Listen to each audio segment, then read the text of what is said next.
आज की हमारी कहानी है ससुराल के संस्कारों ने सिखाया बहू के सबक।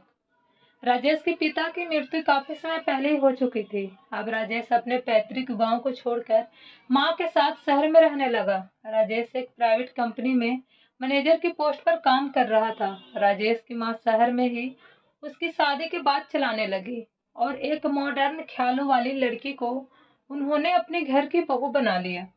कुछ दिनों तक तो सब ठीक था, पर मॉडर्न लड़की जो धीरे धीरे माँ से शिकायत होने लगी।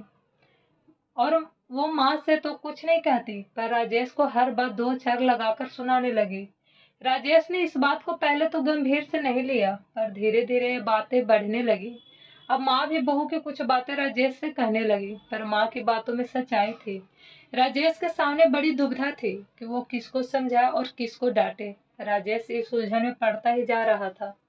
वह ना तो माँ को कुछ बोल सकता था, ना बहू के खिलाफ कुछ बोलता। राजेश ने अपनी पत्नी को समझाने की कोशिश की, पर वो कहाँ मानने वाली थी। राजेश अपनी माँ के पास जाकर बोलता है, माँ, आप हमेशा बड़े से बड़े परिवार को संभालते आए हो और ये अभी बड़े परिवार के बारे में कुछ नहीं जानती है। माँ, आप ही इसका कोई हल निकालो ताकि यह रोज रोज का डंडा खत्म हो। मैं जानता हूँ आपकी कोई गलती नहीं है, पर उसे कुछ समझाने के बजाय कुछ करना होगा।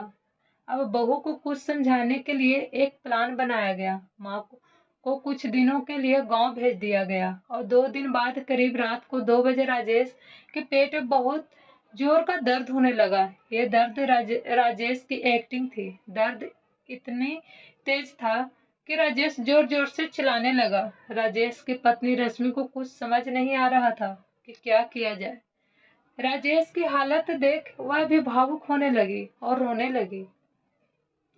उसे कुछ समझ नहीं आ रहा था कि इतनी रात को करे तो क्या करे। राजेश जोर जोर से दर्द से तड़प रहा था। रश्मि ने डॉक्टर को फोन करने की कोशिश की, पर कॉल नहीं लग पा रहा था। गाड़ी वाले से बात नहीं हो पा रही थी। रश्मि को अचानक माँ को फोन करने का ख्याल आया और उसने माँ को फोन किया। माँ ने थोड़ी देर में ही फोन उठा लिया और पूछा, अरे बेटा, इतनी रात को फोन क्यों? क्या हुआ? सब ठीक तो है? रश्मि रोते हुए बोलती है, माँ, राजेश का बहुत जोर से पेट दर्द हो रहा है। मेरे कुछ समझ में नहीं आ रहा है, मैं क्या करूं? आप भी हमें अकेले छोड़कर चली गई, अब मैं क्या करूं? माँ ने कहा, बेटा घबराओ मत, मैं जो कहती हूँ वो करो।